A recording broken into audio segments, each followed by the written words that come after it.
जय माता दी दोस्तों, कैसे हैं आप सब? ये बताने के लिए कमेंट बॉक्स में जय माता दी जरूर लिखें।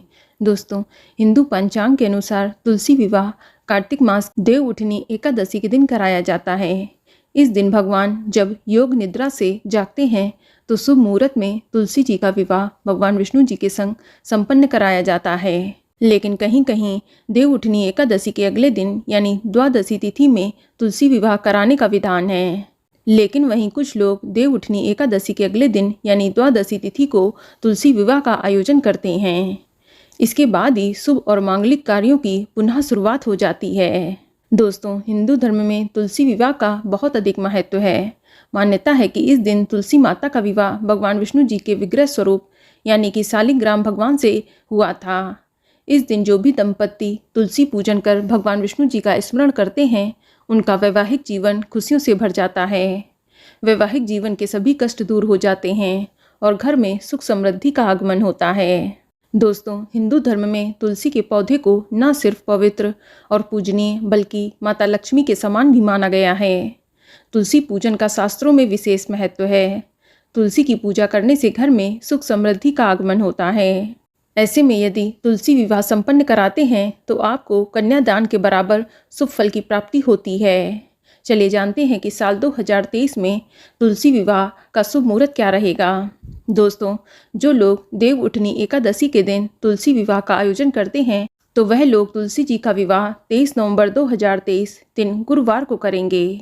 और इस बार एकादशी तिथि की शुरुआत 22 नवंबर 2023 की रात 11:03 पर हो रही है और एकादशी तिथि की समाप्ति 23 नवंबर 2023 की रात को 9:01 तक रहेगी। और बात करें तुलसी विवाह के शुभ मुहूर्त की तो दोस्तों, तुलसी जी का विवाह प्रदोष काल में करना सर्वोत्तम माना गया है। तो जो लोग 23 नवंबर को देव उठनी एकादशी के दिन तुलसी विवाह संपन्न करेंगे तो उनके लिए तुलसी विवाह का शुभ मुहूर्त शाम 4:36 से लेकर शाम 7 बजे तक रहेगा। इसके अलावा जो लोग द्वादशी के दिन तुलसी विवाह का आयोजन करेंगे तो वह लोग तुलसी विवाह 24 नवंबर 2023 दिन शुक्रवार को करेंगे। और इस बार द्वादशी तिथि की शुरुआत 23 नवंबर 2023 की रात को 9:01 पर हो रही है और द्वादशी तिथि की समाप्ति 24 नवंबर 2023 की शाम को 7:06 पर होगी। और इस दिन प्रदोष काल का समय शाम 5:25 पर प्रारंभ हो रहा है। तो तुलसी विवाह का शुभ मुहूर्त इस दिन शाम 5:25 के बाद शुरू होगा। इसके बाद आपको विवाह करने में जितना टाइम लग रहा है तो कोई बात नहीं, पर आप तुलसी जी का विवाह 5:25 के बाद कभी भी करवा सकते हैं। चलिए अब जानते हैं तुलसी विवाह करने की आसान विधि क्या है। दोस्तों, तुलसी विवाह के दिन आप सबसे पहले जहाँ पर आपको तुलसी विवाह करना है आंगन में वहाँ साफ सुथरा करके और पूजा स्थल को गंगा जल छिड़क कर शुद्ध अवश्य कर लें। इसके बाद आप एक चौकी रखें और एक चौकी में तुलसी का पौधा रखें। फिर दूसरी चौकी पर शालिग्राम को स्थापित कर दें। इसके बाद आप सबसे पहले कलश की स्थापना करें। कलश में जल भरें और कलश में स्वास्तिक का चिन्ह बना लें और उसके मुख में मौली बांध लें। इसके बाद जल में एक सिक्का, हल्दी की गांठ, सुपारी, अक्षत आदि डाल दें। अब कलश पर 5 पल्लव आम के लगाकर उस कलश के ऊपर एक नारियल रख दें। नारियल में लाल रंग का कपड़ा और मौली लपेट दें। इस तरह से आप कलश को विधिवत स्थापित कर दें। इसके बाद आप तुलसी के गमले को गेरू से रंग लें और तुलसी के गमले के आसपास सुंदर सी रंगोली भी बना लें। और ध्यान रहे कि तुलसी के गमले को आप शालिग्राम के दाएं तरफ रख दें। इसके बाद घी का एक शुद्ध दीपक जला लें। अब गंगा जल में फूल को डुबाकर ओम तुलसाय नमः मंत्र का जाप करते हुए गंगा जल को तुलसी जी के ऊपर छिड़कें। इसके बाद यही गंगा जल शालिग्राम पर भी छिड़कें। दोस्तों, तुलसी के पौधे को रोली और शालिग्राम को चंदन का तिलक लगाएं। इसके बाद आपको तुलसी के गमले की मिट्टी से ही गन्ने का मंडप बनाना है और तुलसी के पौधे को लाल चुनरी उड़ाना है और तुलसी के गमले पर साड़ी लपेटते हुए तुलसी जी का पूरा श्रृंगार करना है।